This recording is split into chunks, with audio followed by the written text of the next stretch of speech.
All right, guys, I'm doing a car stream, not a stream. I'm doing a car video because it is 105 outside these windows. It's really disgusting. But today I want to talk to you about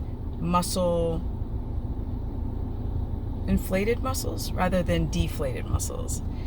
People keep asking me, I'm really afraid to do a ketogenic diet or a carnivore diet because I tried it before and I look super flat.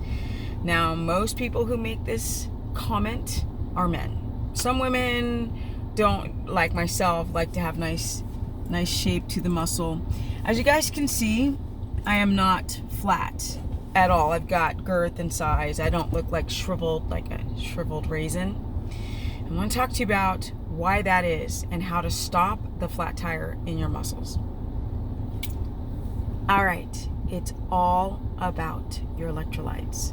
In the very beginning, when I first started doing keto or going online, people always talked about looking flat. And now that subject is sort of creeping back. I was like, let's talk about it. I've talked about it before, let's talk about it now. Now, the problem is that when you drop out your carbs, right, because you hold a lot of water when you eat carbs. For every one bite of a carb you're eating, your body's holding on to 4 bites of water. Or it can be for 1 gram to 2.5 or 4.0 grams of water that your body is holding. But to make it sound easier, I just use bites of rice. For example, if you're eating a bite of rice, you can hold on to up to almost 4 bites of water. That's a lot of water within the muscle cell, and the muscles are made up of a lot of water.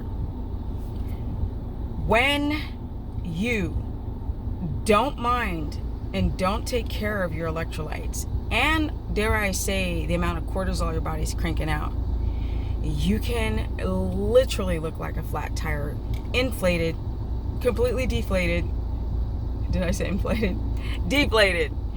And it happens to a lot of people who are into lifting, who are paying attention to that. Now, a lot of women are just looking at how much weight they lost on a scale, and they might have lost a lot of water volume within the muscle cell, and they're just like, oh my God, Hercules, I'm so skinny.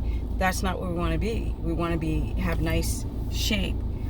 And a guy had commented to me, like, why aren't you looking flat after all these years? I'm like, because I'm on my electrolytes like you don't even know. It is the number one problem. I don't even think it's the thyroid or hypoglycemia or having your pregnenolone steal reaction, which is cortisol robbing from a sex reproductive hormonal tree, including the DHEA. That's not even like the super scary thing. It is not balancing your electrolytes. So we've got sodium, potassium, magnesium, and then, oops, I'm dropping my earbuds, and then the water. And like the last little pink that you need to have, the garnish on the plate, is the water. I have to look at me. Let me show you guys. I got this one, and I have this one. We don't go out of the door without a ton of water, especially since the temps here in Texas are so hot at 105 degrees. I think that's 42 degrees, 41 or 42 degrees Celsius. You start sweating and you start losing salt, and I also have pork rinds in here. So if I need salt, I also have some chicharrones. ¿Qué pasó? That's what I'm doing for my salt. Right? Especially if I'm sweating like a beast.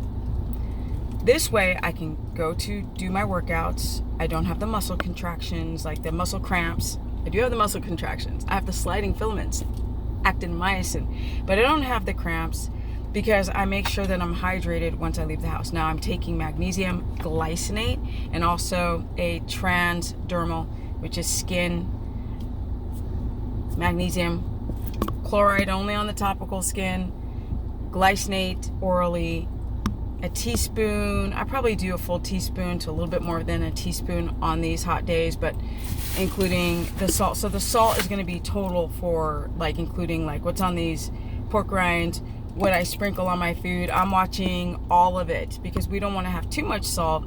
When you have too much salt and you don't balance that with potassium, then you just start swelling up like a balloon, and that's a bad look. And if you don't eat enough potassium, you swell up like a balloon. And if you don't eat enough salt, you swell up like a balloon because the body's like holding on to every little ounce of salt.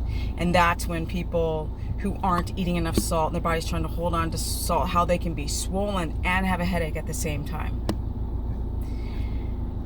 On a ketogenic diet for the long term, which would not be completely normal in nature, no, it wouldn't be normal at all, you have to make sure that you're on point with your electrolytes. Now you have to take, magnesium is the only supplement that I recommend on a ketogenic protocol, or even a